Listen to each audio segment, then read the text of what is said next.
Hey everybody, it's Joy from Wave Institute, where we study women's AI visibility. And today I want to talk about schema markup, perception gap, and false presence. Schema markup is the code that you put on your website that tells AI what you do, where you are, where you practice, your bar license number, when you were admitted in the bar. All of that is code. And the code that you put on your website lets AI know, verify that what you say is true. It's not reading text, it's reading code. So, assuming you have schema markup, that's the foundation of what we're talking about today. Here comes a couple of things that you need to know about. First of all, is the false presence.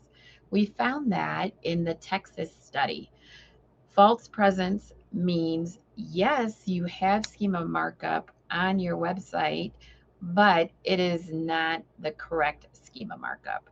So you have code on your website that says you're in business, great, but it doesn't say what type of business. It doesn't give the type of organization that you are. It doesn't have the practice area. It doesn't have any of the defining code that says to AI, this is what I do, this is what we do.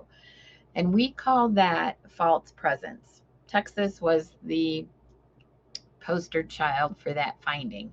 84% of the websites had schema markup. So attorneys think, okay, I'm good, I have it. 28% only had the correct schema markup. Fast forward to our next study, which was Florida. And in that study, we found a perception gap. What that means is if you think about false presence, that's all within your website. So we're talking about the code in your website. Perception gap is two things: your website and an AI platform, specifically Perplexity. So the perception gap is yes, you have schema markup, but Perplexity couldn't find it.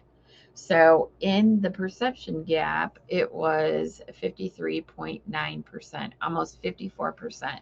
So what that means is yes, you had schema markup, but 54% of the time, Perplexity couldn't find it.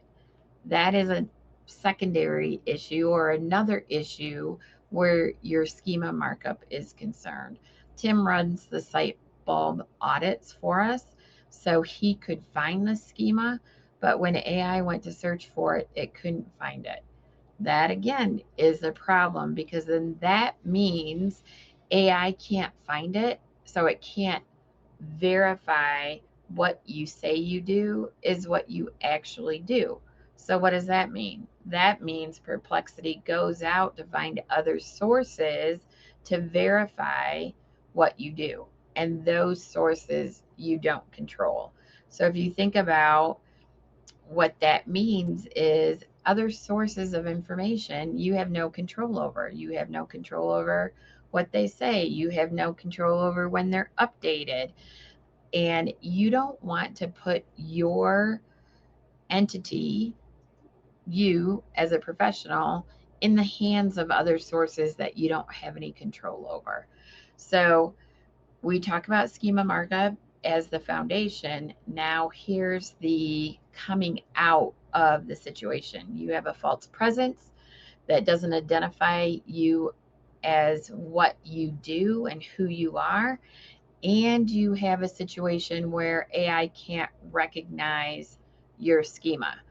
So, pretty heavy and complex things, but the bottom line is, and why it matters, is because you want AI to find you as an entity that it can verify what you do, who you are, the services that you offer, that your experience, that your credential, that you would be a good recommendation for AI.